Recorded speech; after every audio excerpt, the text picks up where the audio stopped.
Hello friends, welcome to learning sessions. अगर आप चाहते हैं कि आपको सारी की सारी वीडियोस चाहिए, यानी कि नई पुरानी सभी की सभी वीडियोस चाहिए, साथ में आपको case study videos, chapter wise previous questions, mock test, mega mock test and complimentary access चाहिए ईपीडीएफ नोट्स का, तो अभी के अभी एनरोल कर लो विजिटिंग द वेबसाइट iibf.info, या फिर आप हमारी एंड्रॉइड एप्लीकेशन डाउनलोड कर सकते हैं जो कि IIBF लर्निंग सेंटर के नाम पर अवेलेबल है। एंड अगर आप iOS यूजर हैं, do download my institute application and use the organization code listed over here, that is GEGKD।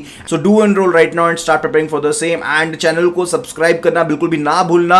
Channel को सब्सक्राइब करते हुए साथ के साथ बेल नोटिफिकेशन आइकन को प्रेस कर देना, ताकि जब भी हम कोई नई वीडियो अपलोड करें उसका एक्सेस आपको मिल पाए, उसका नोटिफिकेशन आपको जरूर मिल पाए।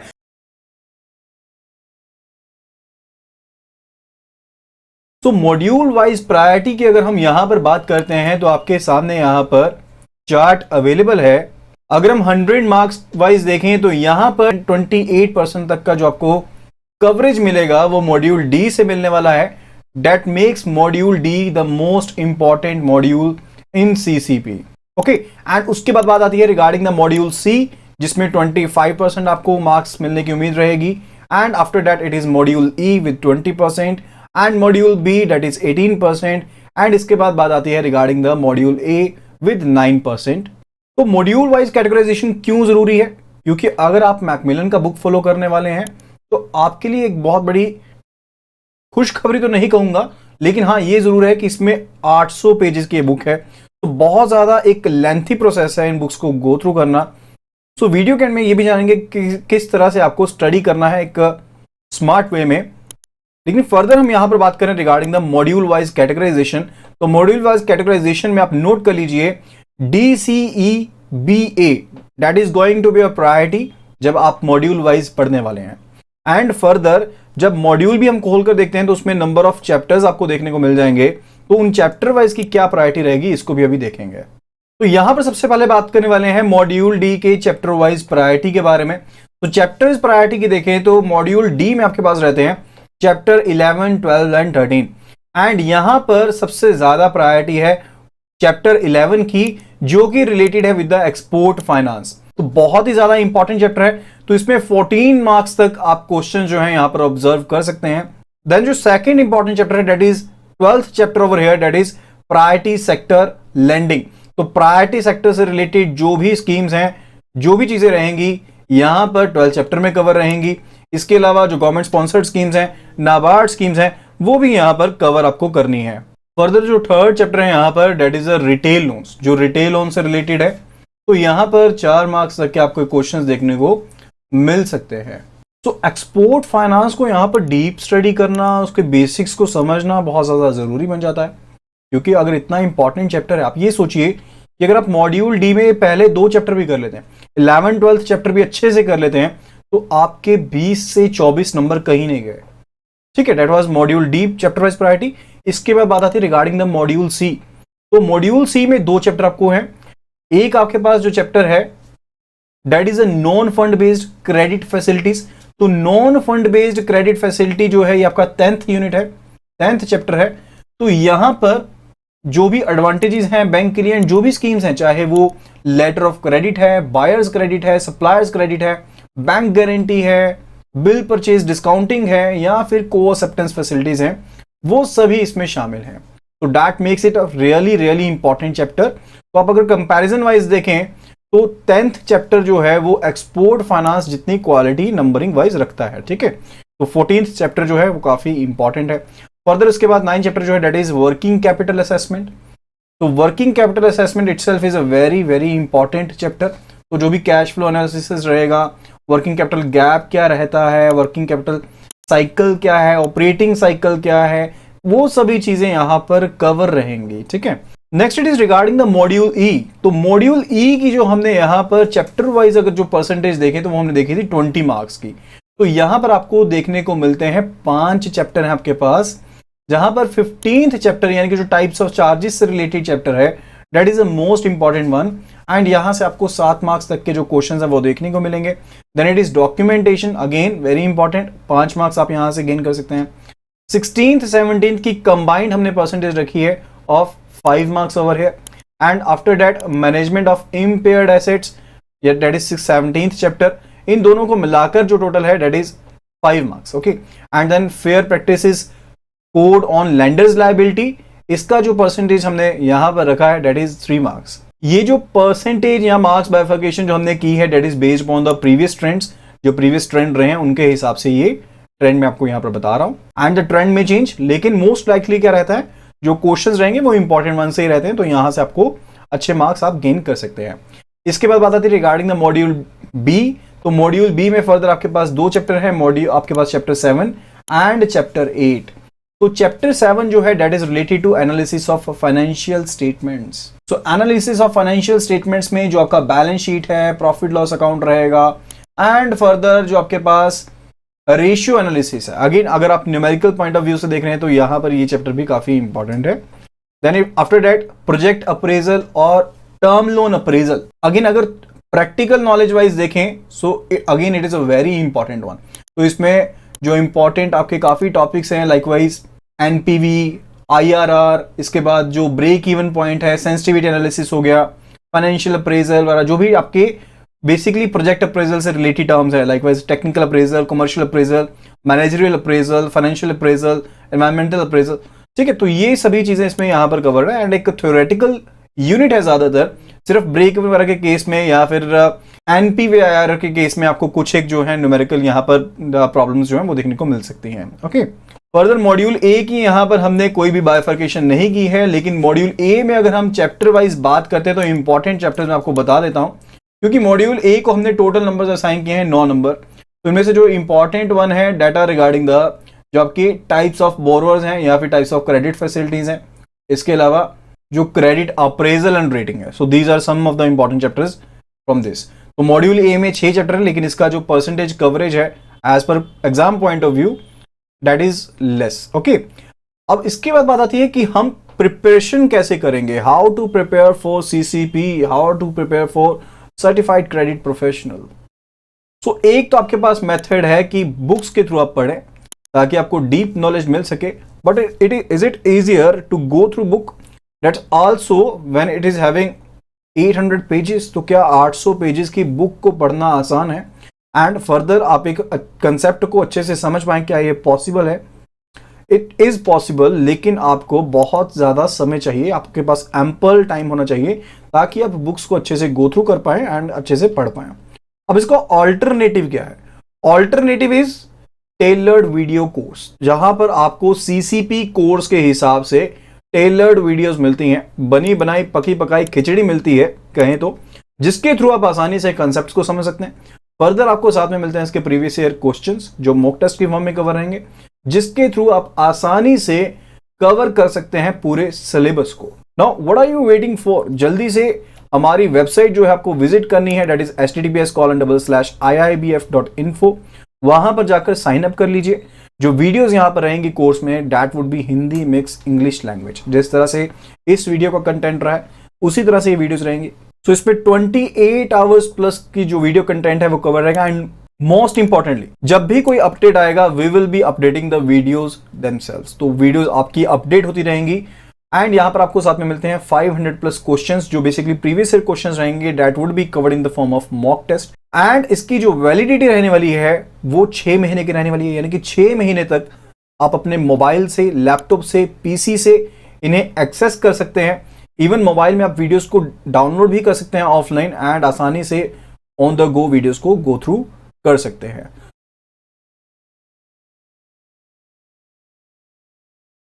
तो बैलेंस शीट बेसिकली है क्या? बैलेंस शीट है आपके पास एसेट एंड लायबिलिटीज की स्टेटमेंट। एंड बैलेंस शीट जो है ये बेसिकली आप एक किसी फर्म की जो फाइनेंशियल पोजीशन जो है ना उसे आप मेजर करते हैं। जो कोई भी फर्म है उसकी फाइनेंशियल पोजीशन को आप मेजर करते हैं as on a certain date. एक पर्टिकुलर डेट के ऊपर जो भी फाइनेंशियल पोजीशन है उसे हम यहां पर मेजर करते हैं इन case of the balance sheet. Okay, likewise जब भी आप बैलेंस शीट बनाते हैं ना तो आप लिखते हैं एज ऑन डेट। उसके बाद जैसे मान लीजिए आपने 31 ऑफ मार्च को बैलेंस शीट बनाई है तो आप लिखेंगे 31 of March 2020। So as on 31 of March 2020 जो भी आपके एसेट्स है, जो भी लायबिलिटीज थे, उसके हिसाब से आप बैलेंस शीट को यहां पर तैयार करते हैं। सो बैलेंस शीट आपको यह बताती है कि कंपनी के पास क्या अपना है, क्या उधार वाला है। कंपनी के पास क्या चीज अपनी है, क्या चीज कंपनी ने उधार पर ली हुई है, ठीक है। यानी कि कंपनी की क्या एसेट्स हैं, कंपनी की क्या लायबिलिटीज हैं, ठीक है। तो कंपनी के एक पोजीशन क्या है एक पर्टिकुलर टाइम पीरियड के ऊपर, तो ये किसी अकाउंटिंग पीरियड के लिए नहीं होती है balance sheet as on certain date होती है, एज ऑन सर्टेन डेट होती है, ठीक है। तो यहां पर सेक्शन वाइज देख लेते हैं। तो सबसे पहले देखते हैं रिगार्डिंग द लायबिलिटीज सेक्शन, सबसे पहले देखते हैं लायबिलिटी सेक्शन। तो लायबिलिटी बेसिकली क्या है, जो भी कंपनी ने पैसा लिया है, जैसे मान लीजिए बीइंग अ पर्सन ए, अगर पर्सन ए ने कोई पैसा यहां पर उधारा लिया, पर्सन ए ने कोई पैसा उधारा लिया, तो वो पर्सन ए के ऊपर क्या है, लायबिलिटी है कि उसने पे करना है, क्योंकि ए के ऊपर क्या है, ऑब्लिगेशन है ना, इसका ये कर्तव्य है कि इसको पे करना पड़ेगा पैसा ये वापस, ठीक है। तो ए के ऊपर ये क्या होगी, लायबिलिटी होगी। इसी तरह से अगर ए ने किसी से कोई सर्विसेज ली हैं, अगर उनका पैसा वापस देना है, तो बेसिकली वो भी क्या है, वो भी तो एक लायबिलिटी है इसके ऊपर, किसने वापस करना है, तो वो ऐसे ही कंपनी के ऊपर है, ऐसे ही कंपनी के ऊपर है। अब यहां पर ना डिफरेंट सेक्शन है। लाइकवाइज पहला section it says regarding the share capital या फिर partners capital, paid up capital या फिर ऑनर फंड, क्या चीजें हैं उनके बारे में देख लेते हैं। सो मान लीजिए यहां पर एक प्रोप्राइटरशिप फर्म है XYZ, जिसका मालिक कौन है, पर्सन ए है। अब यहां पर ये अकेला ही मालिक है, इसने यहां पर अपना पैसा लगा दिया इसमें कंपनी में, ठीक है। तो इसने अपना पैसा लगा दिया, यानी कि कैपिटल लगा दी। अब यहां पर एंटिटी कंसेप्ट को याद कीजिए। एंटिटी कंसेप्ट के हिसाब से हमने क्या पढ़ा था कि जो यहां पर ऑनर है, प्रमोटर है, या फिर ऑनर है, प्रमोटर है, एंटिटी है, ये दोनों अलग अलग लीगल एंटिटीज हैं। ये यहां पर क्या है, अलग अलग लीगल एंटिटीज हैं। तो यहां पर अलग अलग लीगल एंटिटीज हैं, तो इस ये पर्सन अलग है, ये पर्सन अलग है। तो यहां पर XYZ के ऊपर क्या है, इसने यहां पर पैसा इसको दे दिया, कंपनी को पैसा दे दिया, तो कंपनी के ऊपर अब जिम्मेदारी है कि इसने पैसा वापिस लौटाना है। किसने यहां पर जो पैसा है वो वापस लौटाना है। अब ये जिम्मेदारी, ऑब्लिगेशन किसके ऊपर है, यहां पर कंपनी के ऊपर ऑब्लिगेशन है, ठीक है। तो यहां पर जो भी कैपिटल लगाई गई है ना, जो भी कैपिटल लगाई गई है, वो बेसिकली क्या है, एक लायबिलिटी है कंपनी के ऊपर, वो एक लायबिलिटी है कंपनी के ऊपर। लाइकवाइज ये तो हो गया आपका ओनर फंड्स के रिगार्डिंग। इसी तरह से मान लीजिए पार्टनर्स ने मिलकर पैसा लगाया है फर्म में, पार्टनर्स ने मिलकर पैसा लगाया फर्म में। मान लीजिए XYZ में 3 पार्टनर है, XYZ तीनों ने पैसा लगाया अपना, तो यहां पर वो भी तो लायबिलिटी है ना। इसी तरह से कंपनी के केस में क्या रहता है, जैसे पब्लिक कंपनी है कोई, मान लीजिए कोई पब्लिक कंपनी है, लेट अस से ABC कंपनी है यहां पर, तो ABC कंपनी ने अपने शेयर्स इशू कर दिए। ABC कंपनी ने मार्केट में क्या किया, अपने यहां पर शेयर्स इशू कर दिए। अब यहां पर इन्वेस्टर्स ने क्या किया, अपना पैसा यहां पर लगाया, इन्वेस्टर्स ने पैसा अपना यहां पर लगाया। अब जो शेयर होल्डर कैपिटल है ना, वो यहां पर बैंक लोन से क्या रहती है, अलग है, क्योंकि यहां पर जो कंपनी है ना, इसने यहां पर किसी तरह का लोन नहीं लिया। जब यहां पर कंपनी ने शेयर्स को इश्यू किया ना, तो यहां पर कंपनी ने मार्केट से कोई लोन नहीं लिया, मार्केट से बेसिकली इसने अपनी ओनरशिप बेची है।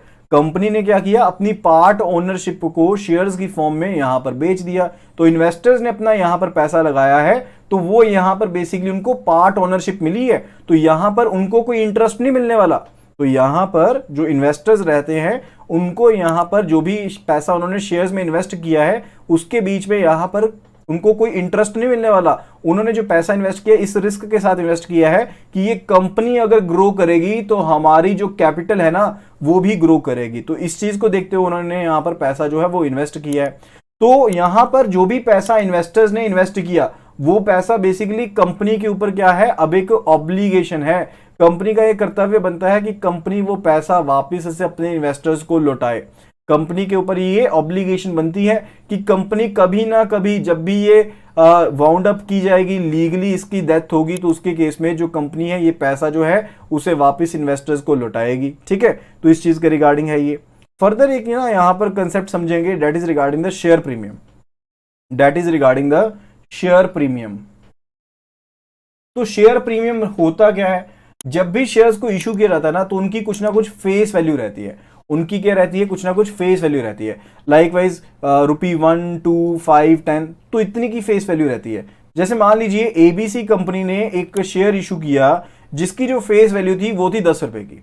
यहां पर एक इन्वेस्टर को शेयर इशू किया, उसकी फेस वैल्यू थी 10 रुपए की, ठीक है। लेकिन face value and market price में डिफरेंट हो सकता है। यानी कि अगर आप गिनी चुनी कंपनियां भी देखें ना, जैसे मान लीजिए इन्फोसिस है, इन्फोसिस का फेस वैल्यू है मान लीजिए 10 रुपए है, ठीक है, लेकिन उसके शेयर की वैल्यू जो मार्केट प्राइस है वो तो 2000 के करीब है, 3000 के करीब है, ठीक है। तो यहां पर भी वही चीज है, फेस वैल्यू तो 10 रुपए है, लेकिन यहां पर जो मार्केट प्राइस थी शेयर की वो थी मान लीजिए 100 रुपीज की, वो थी यहां पर 100 रुपीज की। तो इन्वेस्टर को 100 रुपीज इन्वेस्ट करने पड़ेंगे इस शेयर में।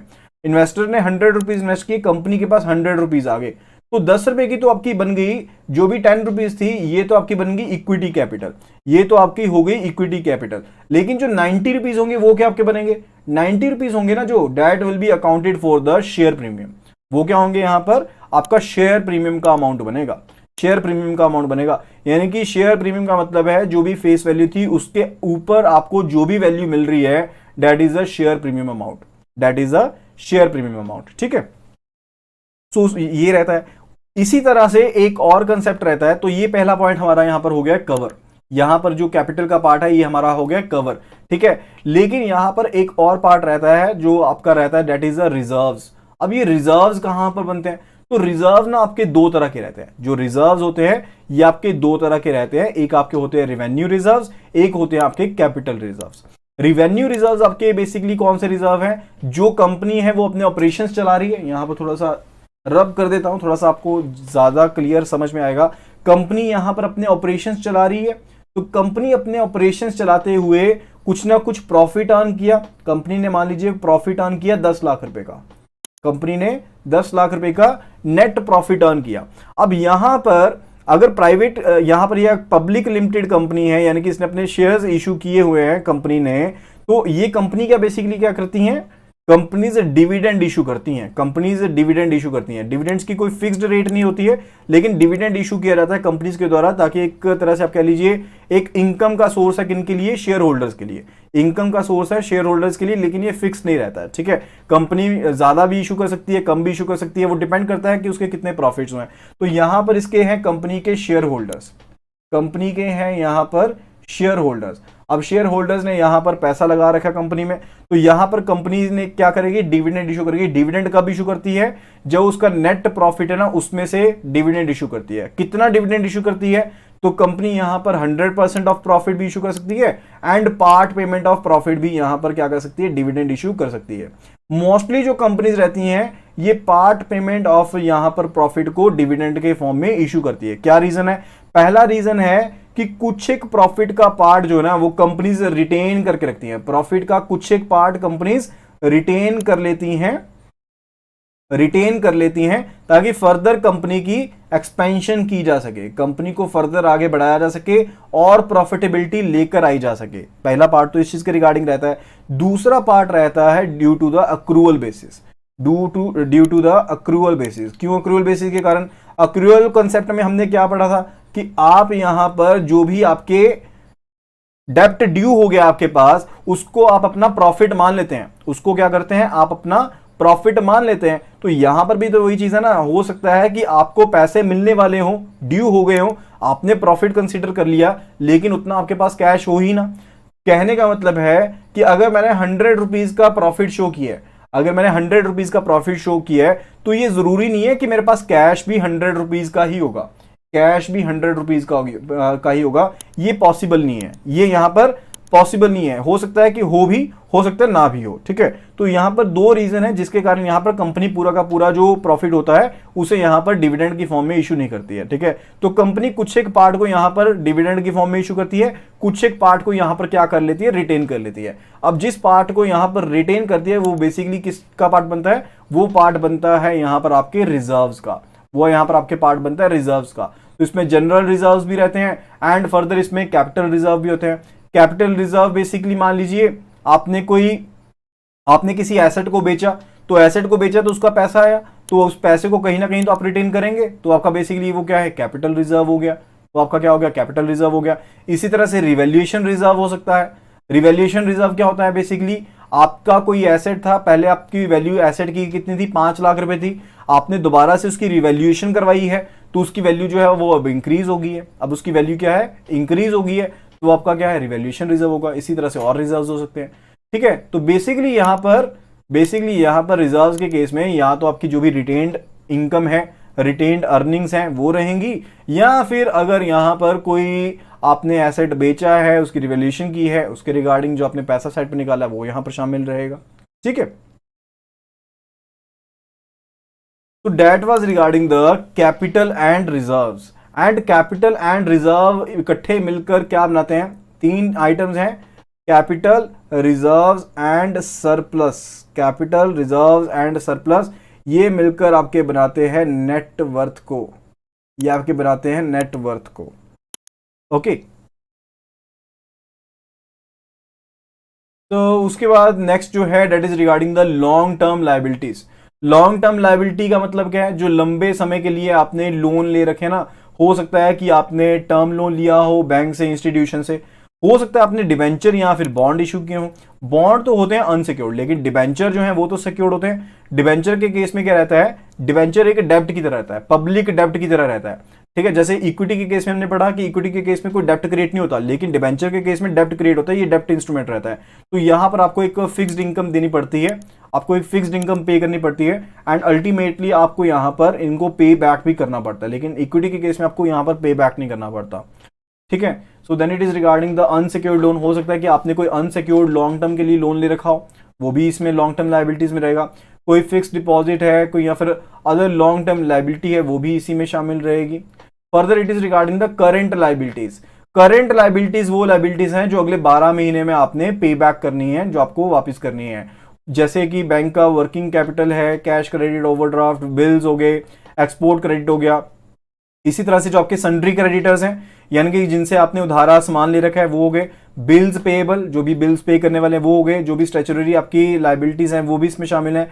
कोई टैक्स पेएबल है आपका, वो भी इसमें शामिल होगा। शॉर्ट ड्यूरेशन लोन आपने ले रखा है, या फिर जो एक्सपेंसेस हैं जिनको आपने पे करना है वो भी इसमें शामिल होंगे, ठीक है। इसी तरह से अगर आपने कोई प्रोविजन क्रिएट की है against the different items, provision basically क्या रहता है कि कुछ एक पोर्शन ना अमाउंट आप साइड पर रख लेते हैं। अब बीइंग अ बैंकर आपको पता होगा कि जैसे मार्च का महीना होता है ना, तो आपके जो टेलीफोन एक्सपेंसेस हैं या फिर इलेक्ट्रिसिटी एक्सपेंसेस हैं, अब इलेक्ट्रिसिटी आपने कंज्यूम तो की है, इलेक्ट्रिसिटी हमने कंज्यूम तो की है, लेकिन अभी इसका बिल नहीं आया, तो यहां पर ये तो ना इसका एक्सपेंस हम छोड़ देंगे, तो इसके लिए आपको एक प्रोविजन यहां पर क्रिएट करनी पड़ेगी, कुछ एक अमाउंट यहां पर साइड पर रखना पड़ेगा। यानी कि जो अमाउंट पेएबल है लेकिन अभी ड्यू नहीं हुआ है, तो उसका प्रोविजन तो आपको बनानी पड़ेगी ना।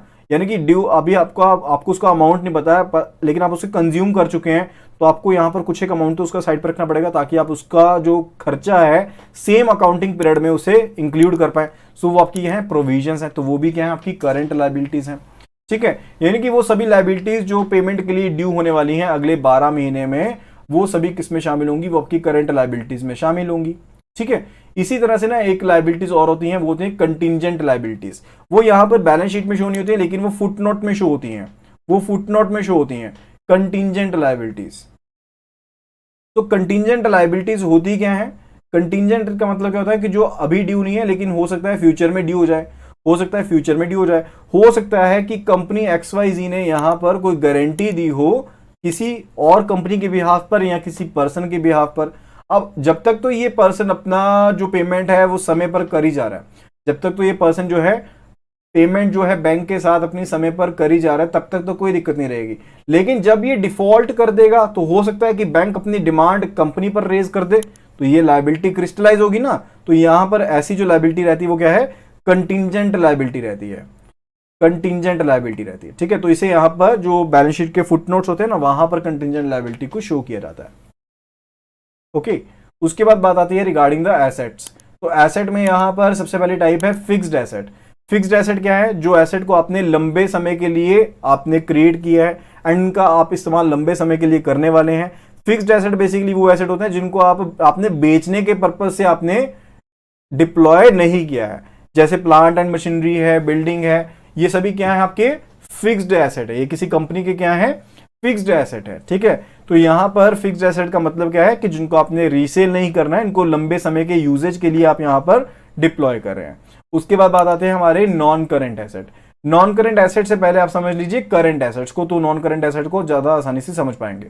करंट एसेट आपके वो एसेट रहते हैं जो अगले 12 महीने में इवॉल्व होंगे, जो अगले 12 महीने में क्या होंगे, इवॉल्व होंगे। यानी कि आप यहां पर अगले 12 महीने में इनको कंज्यूम करेंगे या तो, या एक फॉर्म से दूसरी फॉर्म में आप इनको यहां पर इस्तेमाल करेंगे। ठीक है, हो सकता है कि आपने जैसे आपके पास कैश है या फिर जो बैंक बैलेंस है आप उसका इस्तेमाल स्टॉक परचेज करने के लिए कर रहे हैं, या फिर हो सकता है कि आप अपने स्टॉक को बेच दें तो वो कैश की फॉर्म में कन्वर्ट हो जाएगा। ठीक है, तो यानी कि ये इवॉल्व होते हैं कितने समय में, 12 महीने में इवॉल्व होने वाले हैं।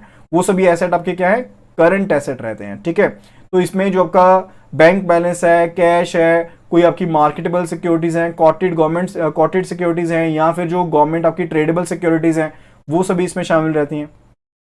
कॉटेड सिक्योरिटीज का मतलब रहता है वो सिक्योरिटीज जो कि स्टॉक एक्सचेंज के ऊपर लिस्टेड है, जो स्टॉक एक्सचेंज के ऊपर लिस्टेड है। इसी तरह से जो बुक डेप्ट है, जो कि आपके 6 महीने से ज्यादा पुराने नहीं है, आपकी रिकवरी जो है आने वाले 12 महीनों में मैक्सिमम होने वाली है, वो सभी बुक डेप्ट हो गए, सन्ड्री डेप्टर्स हो गए आपके, या फिर बिल रिसीवेबल्स हो गए।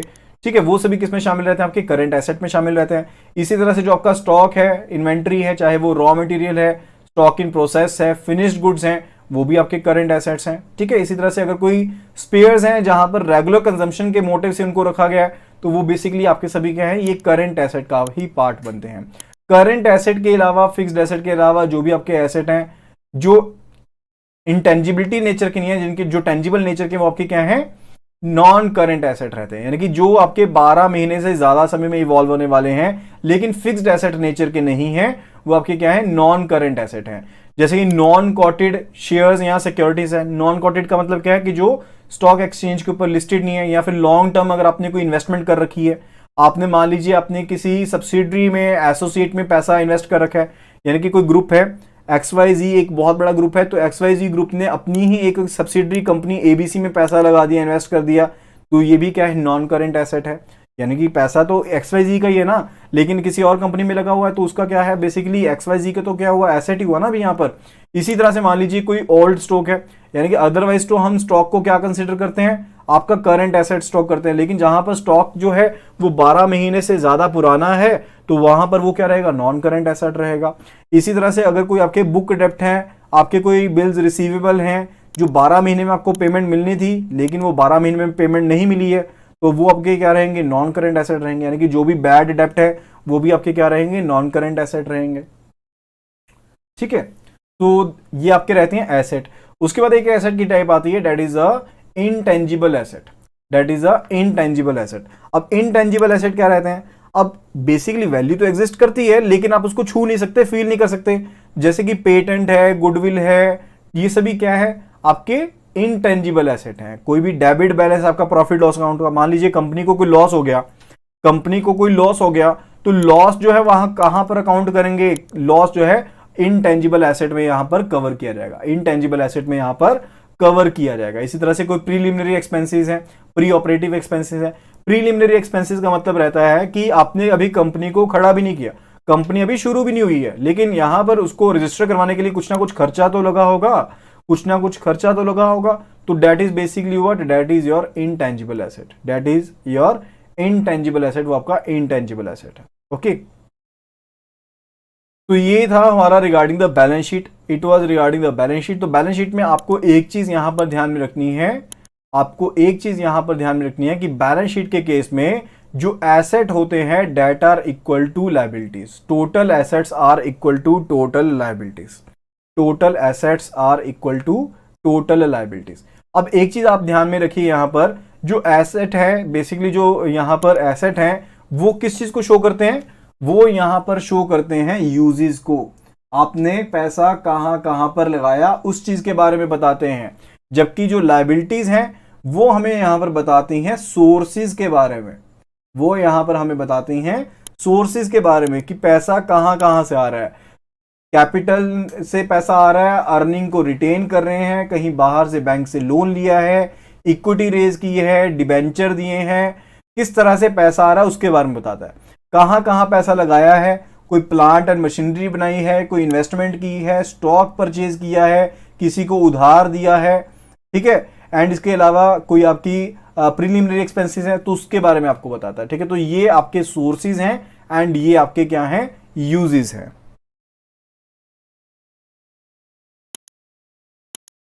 And further as a concept ना आप एक चीज समझ लीजिए, जो डिफरेंट यहाँ पर चीजें हैं उनके बारे में यहाँ पर समझना जो है वो जरूरी बन जाता है। तो पहली चीज जो यहाँ पर आपको समझनी ना वो इस चीज के रिगार्डिंग है कि बैलेंस शीट जो है ना, बैलेंस शीट बनाने से पहले और प्रोसेस भी आपको कंप्लीट करना पड़ता है, और जो प्रोसेस रहता है वो भी आपको यहाँ पर कंप्लीट करना पड़ता है। लाइकवाइज बैलेंस शीट बनाने से पहले बनता है आपका स्टेज 1 में कह लीजिए आपका बनता है ट्रेडिंग अकाउंट। ट्रेडिंग अकाउंट, ठीक है। तो ट्रेडिंग अकाउंट किससे डील करता है? ट्रेडिंग अकाउंट बेसिकली डील करता है आपका कि किस तरह से आपने अपने प्रोडक्ट को तैयार किया है, उसमें डायरेक्ट क्या क्या खर्चा आया है, डायरेक्ट क्या क्या खर्चा है, क्या क्या आपके इनकम्स हैं, डायरेक्ट आपकी रिवेन्यूज, डायरेक्ट इनकम्स, उसके बारे में रहता है। तो आपको यहां पर एक स्पेस के साथ मैं समझा देता हूं ताकि आप इसको बेहतर वे में समझ पाएं, क्योंकि एक इंपॉर्टेंट कंसेप्ट यहां पर बन जाता है। ओके, सो ट्रेडिंग अकाउंट बेसिकली क्या है? ट्रेडिंग अकाउंट आपका बताता है कि आपके क्या क्या आपके डायरेक्ट एक्सपेंसेस हुए हैं, डेबिट साइड रहती है, यहाँ पर क्रेडिट साइड रहती है। तो यहाँ पर जो भी आपके एक्सपेंसेस हैं उनके बारे में, एंड जो भी आपके रेवेन्यूज हैं, इनकम्स हैं, उनके बारे में। तो यहाँ पर ट्रेडिंग अकाउंट में जो रेवेन्यू एक्सपेंसेस के साथ हम डील करते हैं ना, वो रहते हैं यहाँ पर direct expenses. Direct expenses, direct expenses का मतलब है कि मान लीजिए मैं एक प्रोडक्ट को यहां पर मैन्युफैक्चर कर रहा हूं, मैं एक प्रोडक्ट को यहां पर क्या कर रहा हूं? मैन्युफैक्चर कर रहा हूं। अब इस प्रोडक्ट को मैन्युफैक्चर करने के लिए मैंने एक प्लेस को, एक जगह को रेंट पर ले रखा है, एक जगह को मैंने रेंट पर ले रखा है, ठीक है। तो रेंट पर लिया हुआ है तो वो मेरा क्या है? डायरेक्ट एक्सपेंस है, यानी कि जहां पर मैं फैक्ट्री है मेरी रेंट पर है वो डायरेक्ट एक्सपेंस है। अब मैं लेबर को जो वेजेस दे रहा हूं, लेबर को जो वेजेस पे कर रहा हूं, वो भी मेरा डायरेक्ट एक्सपेंस है। इसी तरह से जो रॉ मटेरियल मैंने लगाया, वो भी मेरा डायरेक्ट एक्सपेंस है। तो यहां पर जो भी डायरेक्ट एक्सपेंसेस हैं, जो भी डायरेक्ट इनकम है, उनको आप यहां पर क्या करते हैं? कंसीडर करते हैं, उनको आप यहां पर कंसीडर करते हैं इन case of the trading account, trading account के केस में, ठीक है। अब ट्रेडिंग अकाउंट से आपके पास आता है ग्रॉस प्रॉफिट या फिर आता है ग्रॉस लॉस। आपके पास आता है ग्रॉस प्रॉफिट या फिर आता है ग्रॉस लॉस।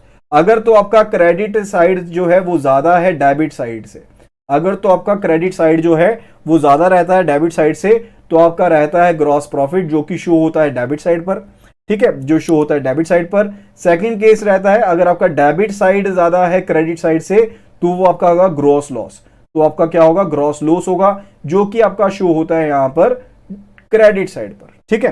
एंड अब इस gross profit and gross loss को ही हम स्टार्ट करते हुए क्या बनाते हैं? प्रॉफिट एंड लॉस अकाउंट बनाते हैं। इस ग्रॉस प्रॉफिट को शुरुआत में लेकर आते हुए हम क्या बनाते हैं? प्रॉफिट लॉस अकाउंट बनाते हैं। सो ये हमारा ट्रेडिंग अकाउंट था, यहां पर हम बात कर रहे हैं regarding the profit loss account. तो प्रॉफिट लॉस अकाउंट में भी इस साइड पर हमारा रहेगा डेबिट, इस साइड पर रहेगा क्रेडिट, एंड यहां पर हम स्टार्ट किसके साथ करते हैं? ग्रॉस प्रॉफिट के साथ या फिर ग्रॉस लॉस के साथ स्टार्ट करते हैं। हम यहां पर अज्यूम करते हैं कि हमारा प्रॉफिट हुआ था, ग्रॉस प्रॉफिट था, तो हम यहां पर ग्रॉस प्रॉफिट को किस साइड पर लिखेंगे? क्रेडिट साइड पर लिखेंगे, क्रेडिट साइड पर लिखेंगे जब अपने प्रॉफिट लॉस अकाउंट को यहां पर स्टार्ट करना है, ठीक है। जस्ट एक कंसेप्ट की तरह से यहां पर इसको समझ लीजिए, यानी कि जो बैलेंस यहां पर ट्रेडिंग अकाउंट से आया, ट्रेडिंग अकाउंट में आपने डायरेक्ट जो भी आपके एक्सपेंसेस थे, जो भी डायरेक्ट आपके इनकम थे, उनको यहां पर कंसीडर किया, रेवेन्यूज को कंसीडर किया। जबकि यहां पर प्रॉफिट लॉस अकाउंट के केस में जो भी आपकी इनडायरेक्ट इनकम, इनडायरेक्ट एक्सपेंसेस है ना, उनको आप कंसीडर करेंगे। तो यहां पर क्रेडिट में आप लिखेंगे इनडायरेक्ट आपके इनकम्स को, इनडायरेक्ट इनकम को, रेवेन्यूज को, एंड इस डेबिट साइड पर लिखेंगे आप अपने इनडायरेक्ट एक्सपेंसेस को, इनडायरेक्ट एक्सपेंसेस को, ठीक है। तो इनडायरेक्ट मेरे इनकम कौन कौन से हो सकती हैं? लाइकवाइज जो मेरा बिजनेस है वो है फर्नीचर का, वो है मेरा फर्नीचर का बिजनेस है, लेकिन मेरे पास एक ऑटो ट्रैवलर था, मेरे पास एक ऑटो ट्रैवलर था जो मैं कंपनी के काम से यहां पर परचेज कर रहा था, ठीक है। टेम्पो ट्रैवलर था जिसको मैं कंपनी के काम से ही परचेज कर रहा था, उसको मैंने बेच दिया, तो मुझे यहां पर 2 लाख का प्रॉफिट हुआ। यानी कि उसकी जो बुक वैल्यू थी वो थी 2,05,000 की, लेकिन बेचा वो मैंने 2,05,000 की थी, एंड मैंने उसको बेचा 4,10,000 का, 4,10,000 का बेचा, तो मुझे 2,05,000 का क्या हो गया? प्रॉफिट हो गया। तो वो मेरी बेसिकली मेरे मेन बिजनेस से रिलेटेड इनकम नहीं है। तो कहने का मतलब है कि जो इनकम मेरे मेन बिजनेस से रिलेटेड नहीं है, वो मेरी क्या है? इनडायरेक्ट इनकम है, वो मेरी इनडायरेक्ट इनकम है। या फिर हो सकता है कि मैंने कोई इन्वेस्टमेंट कर रखी हो, तो इन्वेस्टमेंट में मुझे यहां पर गेन हुआ है, तो वो भी बेसिकली क्या है? मेरा इनडायरेक्ट इनकम है, वो भी मेरी क्या है, इनडायरेक्ट इनकम है। तो यहां पर इनडायरेक्ट इनकम रहेगी मेरी। इसी तरह से यहां पर इनडायरेक्ट एक्सपेंसेस। अब इनडायरेक्ट एक्सपेंसेस क्या होते हैं कि यहां पर तो आपने ट्रेडिंग अकाउंट में तो वो खर्चा देखा, मैन्युफैक्चरिंग अकाउंट में तो वो खर्चा देखा जो आपका प्रोडक्ट को बनाने में लग रहा है। अब प्रोडक्ट को बनाने के बाद प्रोडक्ट को बेचना भी तो पड़ेगा, प्रोडक्ट को बेचना भी पड़ेगा। मान लीजिए मैंने सेल्समैन को अपॉइंट किया, सेल्समैन को अपॉइंट किया तो उसकी सैलरी दी, तो वो मेरा क्या है, इनडायरेक्ट खर्चा है। इसी तरह से मैंने कमीशन दी, मैंने एक एजेंट को कमीशन दी, वो भी मेरा इनडायरेक्ट खर्चा है। इसी तरह से मान लीजिए मेरा जो यहां पर ऑफिशियल एक्सपेंसेस हैं, ओवरहेड एक्सपेंसेस हैं, लाइकवाइज स्टेशनरी का एक्सपेंस है या और खर्चे आ रहे हैं, अब वो प्रोडक्ट को बनाने में तो लगे ही नहीं, तो वहां पर ट्रेडिंग अकाउंट में तो नहीं आएंगे, तो वो किस में कवर होंगे, प्रॉफिट लॉस अकाउंट में कवर होंगे, वो आपके इनडायरेक्ट एक्सपेंसेस में आएंगे। तो यहां पर प्रॉफिट लॉस अकाउंट से आपके पास क्या आता है, नेट प्रॉफिट या फिर नेट लॉस आता है। तो अगर आपकी क्रेडिट साइड जो है प्रॉफिट लॉस अकाउंट के केस में देख रहे हैं, अगर आपकी क्रेडिट साइड ग्रेटर देन है डेबिट साइड, तो आपके पास क्या होगा, नेट प्रॉफिट होगा। तो आपके पास क्या होगा, नेट प्रॉफिट होगा जो डेबिट साइड पर आएगा। अगर आपके पास जो क्रेडिट साइड है that is lesser than that of the debit side, यानी कि डेबिट साइड ज्यादा है, तो उसके केस में क्या होगा, नेट लॉस होगा, नेट लॉस होगा। अब यहां पर समझने वाली बात, जो इंपॉर्टेंट बात है कि मैंने ये कंसेप्ट सारा कवर आपको क्यों करवाया, तो ये जो नेट प्रॉफिट या फिर जो नेट लॉस है, इस बैलेंस को उठाकर लिखा जाएगा कहां पर, बैलेंस शीट में। इसको यहां पर लेकर आया जाता है किसमें, बैलेंस शीट में। ठीक है, तो बैलेंस शीट में इसको फर्दर लेकर आया जाता है। लाइकवाइज आपके पास हुआ यहां पर, मान लीजिए पहला केस ले रहे हैं कि आपको हुआ यहां पर नेट प्रॉफिट, आपको हुआ यहां पर नेट प्रॉफिट। तो नेट प्रॉफिट जो है उसे आप यहां तो कैपिटल में ऐड कर देंगे, यहां तो नेट प्रॉफिट को आप कैपिटल में ऐड कर देंगे, यानी कि कैपिटल आपकी इंक्रीज हो जाएगी। पहली चीज तो ये होगी। ठीक है, दूसरी चीज क्या है कि आप यहां पर उसे रिटेन भी तो कर सकते हैं, यहां पर कुछ एक पार्ट को आप रिटेन कर लेंगे, यानी कि आपकी जो भी रिटेन्ड अर्निंग्स हैं वो हो जाएंगी, एंड बाकी का जो पार्ट है आपने उसको क्या किया, यहां पर डिविडेंड कर दिया, मे बी डिविडेंड इशू कर दिया और डेप्रिसिएशन को लगाने के बाद। ठीक है, तो वो भी कर सकते हैं। ठीक है, तो ये आपका रहा नेट प्रॉफिट के केस में। अगर नेट लॉस होता तो क्या होता, नेट लॉस के केस में ये जाता इनटेंजिबल एसेट में। ये कहां पर जाता, इनटेंजिबल एसेट में जाता। ठीक है, अगर पूरा का पूरा लॉस होता उस केस में। मान लीजिए मेरी कैपिटल थी यहां पर 5 लाख की, मैं यहां पर लेट कर रहा हूं कि मेरी कैपिटल थी यहां पर 5 लाख की। ठीक है, तो 5 लाख की कैपिटल थी, लेकिन मेरा लॉस हो गया, मेरा लॉस हो गया 6 लाख का। लॉस हो गया कितना, 6 लाख का लॉस हो गया, 6 लाख का लॉस हो गया। मैंने मान लीजिए लोन भी ले रखे थे, तो मेरा लॉस हो गया 6 लाख का लॉस हो गया। तो उसके केस में 5 लाख तो मेरा ऐसे ही रिड्यूस हो जाएगा, कैपिटल मेरी खत्म होगी, कैपिटल मेरी खत्म होगी। ठीक है, एंड फर्दर इनटेंजिबल एसेट में मेरा जो अमाउंट है वो चला जाएगा, इनटेंजिबल एसेट में मेरा अमाउंट चला जाएगा। ठीक है, लॉस के केस में। Okay, so that was the concept regarding the balance sheet.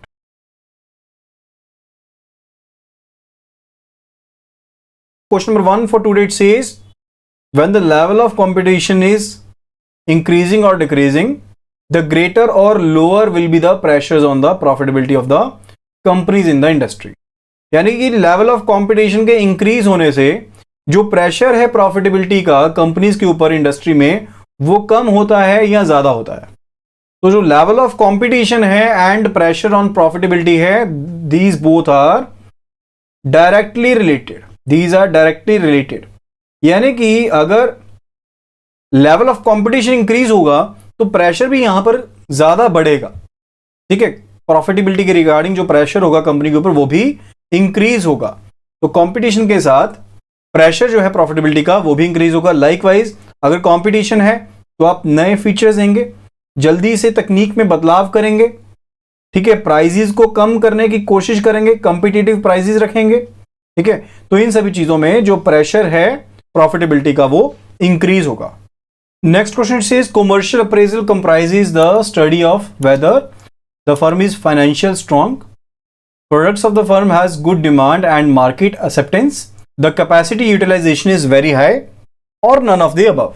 So commercial appraisal consist of comprises of the study of the products, कि जो मार्केट में प्रोडक्ट्स हैं उनकी क्या एक्सेप्टेबिलिटी है, फर्म के जो प्रोडक्ट्स बनाए जा रहे हैं, या फिर जो गुड्स हैं उनकी क्या डिमांड है। So option B will be the right answer over here. Next question says which of the following is not part of collateral analysis under the credit rating for securitization. Next it says which of the following is not part of collateral analysis under the credit rating for securitization. तो securitization के लिए जो credit rating की जाती है उसमें कौन से जो ऑप्शन है, that is not part of collateral analysis. तो कोलेटरल एनालिसिस होता क्या है? तो बेसिकली जो भी हमारे पास कोलेटरल सिक्योरिटी है उसका एनालिसिस किया जाता है कि किस तरह से ये सपोर्ट प्रोवाइड कर सकती है लोन को. यानी कि जो भी कोलेटरल की प्रोसीड्स होंगी, यानी कि जो भी कोलेटरल सिक्योरिटी की प्रोसीड्स होंगी, जो भी यहां पर पैसा उनके थ्रू मिलेगा, उनके थ्रू किस तरह से लोन अमाउंट को सेटिस्फाई किया जा सकता है उसके बारे में है. तो options are static pool analysis of the originator's portfolio, B it says servicing standards, C it says prepayments, D it says comparison with the entire loan portfolio. So option A that is static pool analysis में basically रहता क्या है कि particularly securitisation के case में जो originator है, यानी कि जिसकी सिक्योरिटीज को पूल करके स्पेशल पर्पस व्हीकल जो है वो सर्टिफिकेट्स को पास थ्रू करेगी. ठीक है, यानी कि यहां पर ओरिजिनेटर है, यहां पर स्पेशल पर्पस व्हीकल है, एंड फर्दर यहां पर क्या है, इन्वेस्टर्स हैं जो इस तरह के सर्टिफिकेट्स में इन्वेस्टमेंट करेंगे. ठीक है, तो यहां पर ओरिजिनेटर की सिक्योरिटीज हैं. ठीक है, तो यानी कि पूल ऑफ सिक्योरिटीज कौन प्रोवाइड करता है? यहां पर ओरिजिनेटर प्रोवाइड करता है. तो यहां पर स्टैटिक रिस्क जो पूल एनालिसिस है ये बेसिकली एक रिस्क एनालिसिस रहता है. यानी कि जो ये पूल ऑफ सिक्योरिटीज है ना, लाइकवाइज मान लीजिए अगर ये हाउसिंग लोन है, ठीक है, तो ये पूल ऑफ सिक्योरिटीज है, इसके साथ जो रिस्क एसोसिएटेड है इस पोर्टफोलियो के साथ, उनके बारे में आप बात कर रहे हैं. So that is a part of collateral analysis. क्योंकि सिक्योरिटाइजेशन के केस में कोलेटरल क्या है? कोलेटरल तो ये सिक्योरिटीज ही है ना. ठीक है, सो that is a part of the collateral analysis. Option B it says servicing standards. Servicing standard का मतलब रहता है कि जब इन सिक्योरिटीज के जो बोरोअर हैं, यानी कि बोरोअर्स ने हाउसिंग लोन ले रखे हैं, यहां पर हम हाउसिंग लोन का एग्जांपल ले रहे हैं. ठीक है, तो बोरोअर है, जब यहां पर वापसी आएगी, यानी कि ये यहां पर रिकवरी देते हैं, बोरोअर जो यहां पर रिकवरी देगा, तो यहां पर उस रिकवरी को किस तरह से कैलकुलेट किया जाएगा, रिमिट किया जाएगा, रिकंसाइल प्रोसेस क्या रहेगा सिक्योरिटाइज्ड प्रॉपर्टी के ऊपर. यानी कि ये पूल ऑफ सिक्योरिटी क्या है? आपकी सिक्योरिटाइज्ड प्रॉपर्टी है जो स्पेशल पर्पस व्हीकल जो है इनको सर्टिफिकेट्स की फॉर्म में यहां पर कन्वर्ट करके फर्दर इसको इन्वेस्टर्स को देगी. ठीक है, तो यहां पर जो सर्विसिंग स्टैंडर्ड्स है वो किसके साथ डील करता है? दैट डील्स की यहां पर जब रिकवरी आएगी तो उसके केस में उसे किस तरह से कैलकुलेशंस की जाएंगी, किस तरह से अप्लाई किया जाएगा, किस तरह से रिकंसाइल किया जाएगा, उसके बारे में बात करते हैं. So that is not related to the collateral analysis. तो वो कोलेटरल एनालिसिस से रिलेटेड नहीं है जब हम क्रेडिट रेटिंग करते हैं. सो ऑप्शन बी जो है that is the right answer over here. Third option जो है that is regarding the prepayment. Prepayment का मतलब है कि जहां पर लोन की मैच्योरिटी से पहले ही वहां पर पैसे आ जाते हैं. ठीक है, तो वहां पर हम क्या कहते हैं, वो प्रीपेमेंट है. तो प्रीपेमेंट के केस में भी जो है ये चीज एप्लीकेबल नहीं है. That is also not related to the collateral analysis. Option D it says comparison with the entire loan portfolio. यानी कि ये जो यहां पर कोलेटरल एनालिसिस है ना, यहां पर जो कोलेटरल आपके पास अवेलेबल है उसको आप डील करते हैं किसके साथ? उसको आप मैच कर रहे हैं with the whole set of the securities जो इस ओरिजिनेटर की और पोर्टफोलियो रहेगा सिक्योरिटीज का, उसके साथ मैच कर रहे हैं क्रेडिट रेटिंग करने के लिए. तो that is a part of collateral analysis credit rating. तो वो कोलेटरल एनालिसिस में क्रेडिट रेटिंग के अंदर ये चीज आती है. इसी तरह से जो प्रीपेमेंट है, यानी कि यहां पर जब प्रीपेमेंट होगी तो प्रीपेमेंट के केस में सिक्योरिटीज की जो वैल्यू है, सो that is a part of what, that is part की आपकी कोलेटरल की जो वैल्यूज हैं वो किस तरह से हैं, यानी कि जो प्रीपेमेंट है हो सकती है नहीं हो सकती है. तो that is a part of the credit rating for the securitization of the collateral analysis. So option B जो है that is not the related one to the collateral analysis, so is a right answer. Next question says which one of the following facilities is not applicable in respect of post shipment finance to the eligible exporters. तो कौन सी facility जो है वो post shipment finance जो दिया जाता है eligible exporters को, उसके केस में एप्लीकेबल नहीं है. First it says negotiation of export bills, second it says advance against undrawn balance, third it says advance against duty drawbacks, and fourth it says EPC in foreign currency. Next question it says which one of the following facilities is not applicable in respect of post shipment finance to eligible exporters? That is negotiation of export bills, advance against undrawn balances, advance against duty drawbacks, and fourth it says EPC in foreign currency. So EPC जो है, that is export packing credit, वो किस case में available रहता है? That is available in case of the pre shipment finance. ये pre shipment finance का part है, that is not covered, not available as a facility under the post shipment finance to the eligible exporters. So option D जो है यहां पर, that will be the right answer. इसके अलावा जो है that is negotiation of export bills, वो available है, ठीक है। Further it is advance against undrawn balances, that is also available. Duty drawback के अगेंस्ट भी यहां पर एडवांस दिया जा सकता है, ठीक है। तो ये तीनों फैसिलिटीज यहां पर दी जा सकती हैं to the exporters, eligible exporters as post shipment finance. Further इसके अलावा जो एक्सपोर्ट बिल जो परचेज है या फिर डिस्काउंटिंग है, वो भी इसमें एप्लीकेबल रहती है। Advance against export on consignment basis भी एप्लीकेबल रहता है। बिल्स सेंट फॉर कलेक्शन भी एप्लीकेबल रहता है, लेकिन ईपीसी जो है वो इसमें एप्लीकेबल नहीं है, that is part of pre shipment finance. Option D जो है that will be the right answer. Next question says which of the following facilities bank is at a disadvantage in verifying the end use of funds. तो कौन से facilities के case में जो bank है उसके ऊपर एक डिसएडवांटेज रहता है कि वो जो फंड्स है उनका एंड यूज को वेरीफाई नहीं कर सकता? Option A it is a bill purchase, option B it is a cash credit, option C is a letter of credit, option D is none of the above. So bill purchase के case में भी end use already verified रहता है and letter of credit के case में भी end use verified रहता है, क्योंकि आपके पास यहां पर जो डॉक्यूमेंट्स रहते हैं to the title of goods वो आपके पास अवेलेबल रहते हैं। लेकिन कैश क्रेडिट के केस में आप एंड यूज को वेरीफाई कर ही नहीं सकते हैं, बिकॉज ये क्या है, एक कंटिन्यूस अकाउंट है, ये एक रनिंग अकाउंट है, रनिंग फैसिलिटी है, जिसके बेस में आप यहां पर आप इसका एंड यूज जो है वो वेरीफाई कर ही नहीं सकते। Option B is right answer here. Next question says which of the following is an external risk in the credit risk assessment. तो क्रेडिट रिस्क असेसमेंट में कौन सा जो रिस्क है वो एक एक्सटर्नल रिस्क है? Management risk, project risk, industry risk, business risk. So management risk क्या है? जहां पर प्रॉपरली चीजों को मैनेज नहीं किया जा रहा। प्रोजेक्ट रिस्क क्या है? प्रोजेक्ट की कंप्लायंस को लेकर है। इंडस्ट्री रिस्क क्या है? जो कंपटीशन इंपोज करता है। इंडस्ट्री रिस्क यानी कि बाहर से जो रिस्क आता है, सो that is a external risk. तो हमने यहीं पर यही फाइंड आउट करना था कि कौन सा जो रिस्क है क्रेडिट रिस्क असेसमेंट वो एक्सटर्नल रिस्क है। So industry risk over here is a external risk. And further business risk क्या रहता है? लाइकवाइज कि जो आपके प्रॉफिट एंटीसिपेटेड थे, जो आपने सोचे थे उससे कम प्रॉफिट होंगे, वो क्या है? बिजनेस रिस्क है। या फिर हो सकता है प्रॉफिट की जगह पर लॉस हो जाए, वो भी क्या है? बिजनेस रिस्क है, ठीक है। तो एक्सटर्नल रिस्क कौन सा है यहां पर? इंडस्ट्री रिस्क जो है that is a external risk over here. Next question it says which of the following ratios can help compare efficiency of operations of different entities.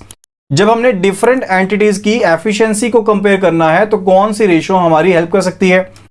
First it is net profit ratio, second it is asset turnover ratio, third it is return on assets, fourth all of the above. हमने compare क्या करना है? Efficiency को compare करना है। कौन सी? Operations की efficiency को कंपेयर करना है of the different entities. So net profit ratio क्या है? नेट प्रॉफिट रेशियो इज कि जो आपके पास आफ्टर टैक्स प्रॉफिट्स हैं divided by the net sales. Option 1 की बात करें, ठीक है। ऑप्शन 2 कौन सी है? That is asset turnover ratio, that is defined as a ratio of the total sales or revenue to average assets. Total sales to जो आपके पास एवरेज एसेट्स हैं उनकी रेशियो है asset turnover ratio. Third one is it is a return on assets. So return on asset जिसे हम ROA कहते हैं, ये हमें बताती है कि आपके पास जो एसेट्स थे उसके बदले आप कितना प्रॉफिटेबल रहे हैं, आप कितना प्रॉफिटेबल रहे हैं। तो रिटर्न ऑन एसेट क्या है? एक इंडिकेटर है कि लाइकवाइज कंपनी ने अपने एसेट्स को किस हिसाब से ऑपरेट किया है, यानी कि टोटल एसेट्स के रिलेटिवली कंपनी कितना प्रॉफिटेबल रही है। जबकि जो यहां पर एसेट टर्नओवर रेशियो है दैट इज अ मेजर कि कंपनी किस तरह से अपने यहां पर एसेट्स का इस्तेमाल कर रही है टू जनरेट द रेवेन्यू, यानी कि जो एफिशिएंसी को दर्शाती है, ठीक है। जबकि यहां पर आरओए में हम बात करते हैं कि आपने एसेट्स के ऊपर आपको कितनी रिटर्न मिली, लेकिन यहां पर हम बात करें रिगार्डिंग द एफिशिएंसी। हमने एफिशिएंसी को कंपेयर करना है ना डिफरेंट एंटिटीज की, तो उसके लिए हम इस्तेमाल करते हैं यहां पर एसेट टर्नओवर रेशियो।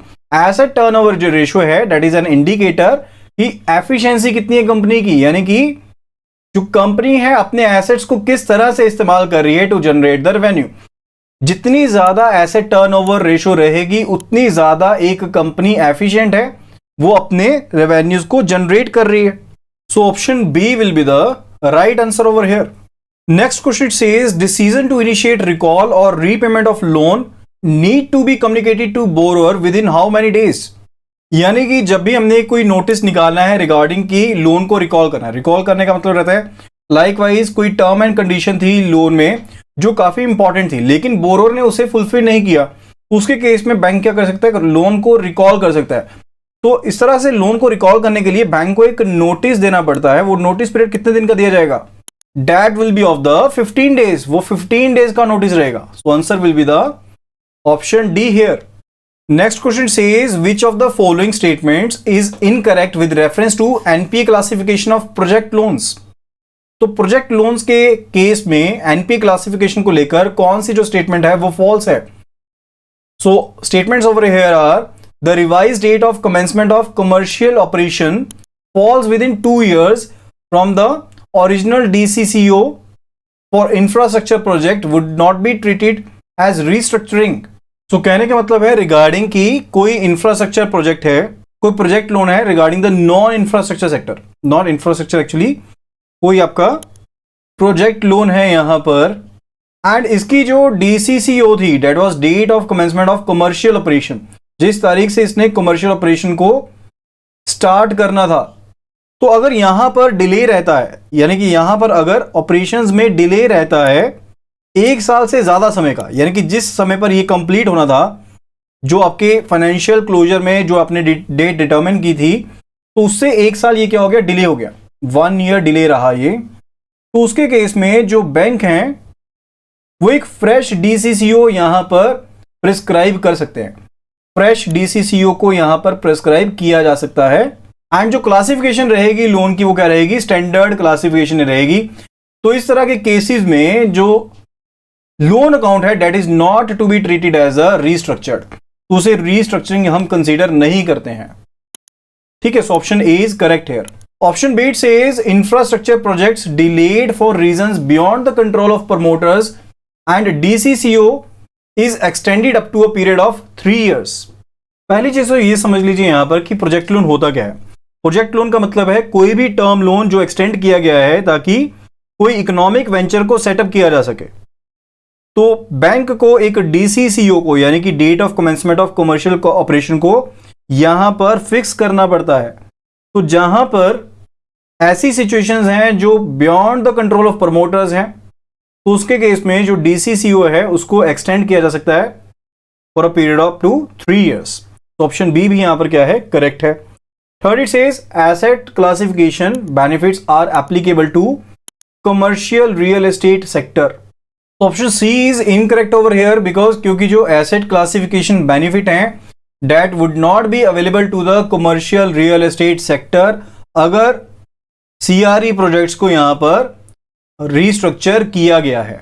ठीक है, सो ऑप्शन सी जो है यहां पर गलत है। तो अकॉर्डिंग टू आंसर हमें इनकरेक्ट को ही फाइंड आउट करना है। ऑप्शन सी जो है that is a correct answer. Next it says provision of 0.40% is required in case of revision in the original DCCO within the specified time frame. तो अगर specified time frame के बीच में जो original डीसीसीओ थी उसको अगर रिवाइज किया जाता है तो उसके केस में जो प्रोविजन रहेगी that is required to be 0.40%। तो उसके केस में जो डीसीसीओ है that will be 0.40%। So that's also true. तो अगर रिक्वायर्ड टाइम फ्रेम में किया जाता है तो डीसीसीओ के केस में अगर रिवाइज की जाती है तो उसके केस में जो प्रोविजन रहेगी वो 0.40% ही रहेगी। So option C is the right answer here. Next question says other things held contest which of the following will not affect the quick ratio। तो quick ratio क्या है? This is also called as acid test ratio। This is also called as acid test ratio। तो यहां पर formula क्या रहता है? That is quick assets, यानी कि आपके जो करंट एसेट्स हैं other than stock divided by the current liabilities. यानी कि अगर बाकी सभी चीजें सेम रहती हैं तो कौन सी चीज जो है वो इफेक्ट नहीं करेगी क्विक रेशियो को, we are need to select it. Okay, and यहां पर एक चीज हम यहां पर एज्यूम करें that is current asset are equal to the current liabilities. So fixed assets are sold for cash. अगर फिक्स्ड एसेट्स को बेचा जाता है कैश के रिगार्डिंग, तो जब आपने फिक्स्ड एसेट को बेचा तो ये कैश में कन्वर्ट हो गया, यानी कि आपका क्विक एसेट बन गया ये। तो this will effect the acid test ratio. Second option says cash is used to purchase inventory. अब कैश का इस्तेमाल कर लिया, यानी कि क्विक एसेट का इस्तेमाल कर लिया एक फिक्स्ड एसेट बनाने के लिए, तो यहां पर क्विक एसेट कम हो गया, यानी कि एसिड टेस्ट रेशो यहां पर भी इफेक्ट होगी। Option C says cash is used to pay off the account payables. अब आपके अकाउंट पेबल से उनको पे करने के लिए कैश का इस्तेमाल करिए, यानी कि क्विक एसेट फिर से हिल गए। तो कहने का मतलब है कि आपका जो क्विक रेशियो है वो फिर से चेंज हो जाएगी। Further it says account receivables are collected. Account receivables are collected. So account receivable क्या है, वो भी आपका क्या है, क्विक एसेट है। अकाउंट रिसीवेबल भी क्या है, क्विक एसेट है। एंड आपका अब रिसीव हुआ या तो बैंक बैलेंस के थ्रू हुआ होगा या फिर वो कैश के थ्रू हुआ होगा, यानी कि एसेट क्विक एसेट ही क्विक एसेट में कन्वर्ट हो गया। सो उसके केस में जो हमारी एसिड टेस्ट रेशियो है वो उसके ऊपर कोई भी इंपैक्ट नहीं पड़ेगा। सो option D will be the right answer over here. So friends, that was the end of the session. I hope आपको ये वीडियो पसंद आई होगी। अगर आपको ये वीडियो पसंद आई है तो जल्दी से इस वीडियो को लाइक कर दें एंड शेयर कर दें, एंड साथ ही साथ हमारे चैनल को सब्सक्राइब भी कर लें। अगर आप व्हाट्सएप ग्रुप ज्वाइन करना चाहते हैं रिगार्डिंग द सीसीपी कोर्स, तो आपको इस नंबर के ऊपर व्हाट्सएप करना है, अपना नेम लिखकर, सीसीपी लिखकर, दैट इज 8360944207। इस नंबर पर आपको अपना नेम लिखकर एंड जिस भी आप कोर्स का प्रिपरेशन कर रहे हैं, लाइकवाइज अगर आप सीसीपी का प्रिपरेशन कर रहे हैं तो सीसीपी साथ में लिखकर मैसेज कर दीजिए। We will be adding it to the appropriate group. And साथ के साथ जो फुल कोर्स वीडियोस है सीसीपी के लिए एंड जो मॉक टेस्ट सीरीज पैक है for CCP, that is available at our website, that is iibf.info। तो इस वेबसाइट पर जाकर आपको सारी डिटेल्स मिल जाएंगी। So thank you so much and see you again in the next video.